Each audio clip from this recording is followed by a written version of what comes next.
Halo sahabat Fameti, kali ini gua mau ngebahas pertandingan antara Persebaya Surabaya melawan Bali United. Jadi salah satu big match di pertandingan Liga 1 BRI di musim ini ya, di babak ke-8. Jadi di pertandingan sebelumnya, Persebaya Surabaya itu ternyata berhasil meraih kemenangan away pertama mereka di kandangnya PSS Sleman dengan skor 1-0. Kita lihat statistiknya seperti apa. Secara statistik, PSS Sleman sebenarnya unggul dalam hal penguasaan bola sebanyak 61%. Dalam hal kesempatan menciptakan gol, PSS Sleman juga lebih unggul. Persebaya Surabaya hanya 3 kali mendapatkan kesempatan menciptakan gol. Tembakan ke arah gawangnya pun lebih banyak PSS Sleman sebanyak 6 kali, sedangkan Persebaya Surabaya hanya sebanyak 2 kali. Nah, kalau secara serangan, ternyata Persebaya Surabaya juga kalah dari PSS Sleman. Mereka hanya menghasilkan 72 kali serangan, sedangkan PSS Sleman sebanyak 100 kali. Sedangkan serangan berbahaya juga kalah Persebaya Surabaya. Hanya berhasil menghasilkan 43 kali serangan berbahaya, sedangkan PSS Sleman di angka 75 kali serangan berbahaya. Secara permainan yang gua tonton pun, walaupun kemarin gue sempat ketiduran di babak kedua, tapi gue coba tonton pertandingan ulangnya di video. Gue ngelihat memang sebenarnya secara permainan PSS Sleman unggul ya. Persebaya Surabaya secara permainan dia kurang berhasil sih kalau menurut gua. Beda banget dengan permainan yang mereka biasa lakukan Persebaya Surabaya. Jadi di pertandingan itu biasanya Persebaya Surabaya tuh selalu bisa mencoba untuk menguasai permainan. Tapi memang karena ini mempunyai dua tipikal yang sama, baik PSS Sleman dengan Persebaya mencoba melakukan ball possession, tapi sepertinya PSS Sleman yang lebih berhasil melakukan ball possession dan juga menguasai permainan dan mencoba menciptakan kesempatan yang lebih baik. Persebaya Surabaya akhirnya lebih ke arah bertahan. Jadi di babak pertama itu Persebaya Surabaya berhasil menciptakan gol melalui corner, dan itu menurut gua memang gol yang sangat murni kemampuan individu dari Juninho ya, dari Silvio, yang benar-benar akhirnya tidak terjaga. Umpan baik dari pemain Persebaya di sisi corner berhasil diselesaikan dan finishingnya luar biasa sekali kalau menurut gua. Dan itu adalah momen dimana kesempatan terbaik dari Persebaya Surabaya. Ya sedikit lengah lah pertahanan dari PSS Sleman. Tapi akhirnya Persebaya Surabaya diserang, tapi dia sangat disiplin sekali dalam menjaga pertahanan. Walaupun akhirnya secara permainan sebenarnya gua ngelihatnya Persebaya di luar dari pakemnya mereka, karena mereka lebih menjaga pertahanannya mereka, menjaga keunggulan mereka, karena memang mereka bermain away ya, agak susah memang. Itu bagian dari strategi sih kalau menurut gua. Nah, kalau kita melihat pertandingan sebelumnya Bali United, dia luar biasa sekali. Bali United itu berhasil menang melawan Persik Kediri dengan skor 4-0. Kita coba lihat statistiknya dulu. Secara statistik Bali United penguasaan bola unggul sebanyak 60%. Kesempatan menciptakan gol juga Bali United unggul sebanyak 19 kali dan 10 kalinya mengarah ke arah gawang. Secara serangan Bali United juga unggul sebanyak 99 kali. Secara serangan berbahaya juga Bali United unggul sebanyak 81 kali serangan berbahaya.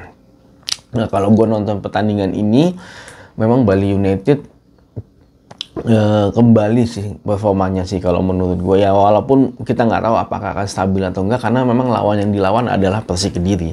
Tapi kalau gue melihat pertandingan sebelumnya, Bali United mulai kembali performanya, lini serangnya sudah mulai tajam sekali, tingkat finishing juga udah mulai meningkat, dan ya ada salah satu faktor sih memang menurut gue, ketika dia berhasil mencetak gol dan akhirnya memecah kebuntuan, keran gol itu langsung kebuka kalau Bali United kalau gua ngelihatnya. Jadi seakan-akan memang gol kedua dan gol ketiga dan gol keempat itu dilahirkan berdasarkan kelengahan-kelengahan dari para pemain lawan dan juga hasil kreativitas dari para pemain dari Bali United. Luar biasa, ketika dia menyerang langsung menyebar, mengambil tempat seperlunya, dan ketika bertahan pun Bali United berhasil melakukan transisi yang cukup bagus kalau menurut gua, yang akhirnya Persik Kediri tidak berhasil mengecilkan ketinggalan ataupun mengejar ketinggalan mereka, ataupun berhasil menyamakan kedudukan dan langsung dikuasai oleh Bali United permainan itu. Ya memang Persik Kediri saat ini masih ada masalah sih menurut gue yang harus mereka benahi sih.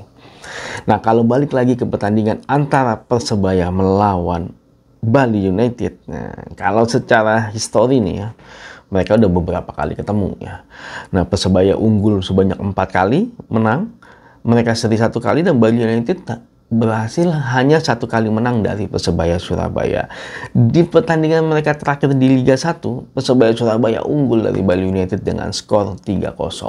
Oke, kita lihat secara kondisi sekarang klasemen sementara saat ini. Persebaya Surabaya menduduki peringkat ke-8 dari 3 kali kemenangan, 1 kali seri, dan 3 kali kalah. Sedangkan Bali United meraih posisi ketiga saat ini dari 5 kali kemenangan, mereka nggak seri dan juga mereka kalah sebanyak 2 kali. Untuk gol per pertandingan, ternyata Bali United lebih unggul, yaitu sebanyak 2 gol per pertandingan. Untuk kebobolan, Persebaya Surabaya lebih baik angkanya dibandingkan dengan Bali United, yaitu di angka 0,86 gol per pertandingan, sedangkan Bali United di angka 1,29 gol per pertandingan. Nah, Persebaya Surabaya untuk angka produktivitas di angka 1 gol per pertandingan.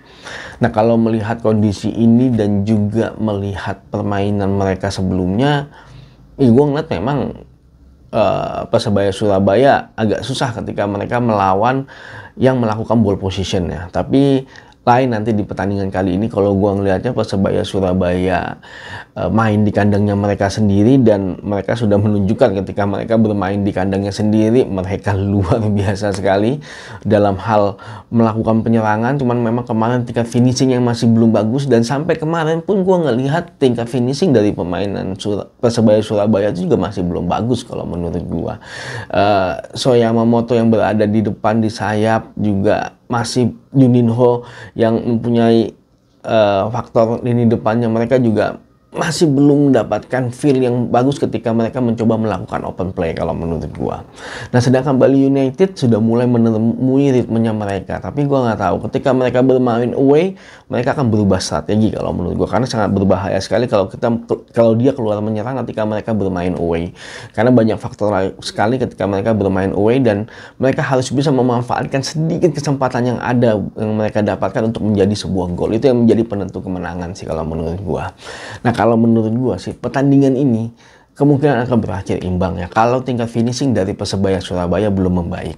Karena lini pertahanan Persebaya Surabaya gua akuin cukup solid, dan ketika mereka bermain menyerang, asal mereka konsentrasi, mereka akan bisa menjaga kebobolan dari pemain Bali United. Tapi kalau kehilangan konsentrasi, bahkan mereka bisa kalah dan bisa jadi Bali United memenangkan pertandingan kali ini.